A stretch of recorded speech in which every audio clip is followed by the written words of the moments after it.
नमस्कार मित्रांनो, आपले यश आपले माणसं या यूट्यूब चॅनलमध्ये तुम्हा सर्वांचे खूप खूप स्वागत. मित्रांनो, याला गोमुख असे म्हणतात की मधल्या शिवलिंगावर जेव्हा जलाभिषेक आपण करतो, तो जलाभिषेक करून सनी कन्सीलद्वारे त्याला जे आपण आता कन्सील म्हणतो, त्या कन्सीलमधून पाणी इथपर्यंत येतं आणि इथून सनी खाली सप्लाय होतं.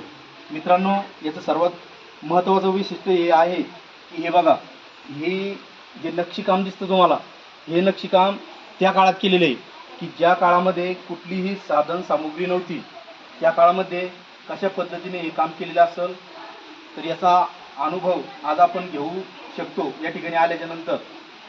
ज्या काळामध्ये फक्त आणि फक्त छन्नी हातोडा होती, त्या काळामध्ये या दोन्ही पण साईडना अति अद्भुत कलाकृतीचे हे काम केलेले आहे. मित्रांनो, हे बघू शकता तुम्ही, किती छान सुंदर कोरीव काम या ठिकाणी केलेलं आहे.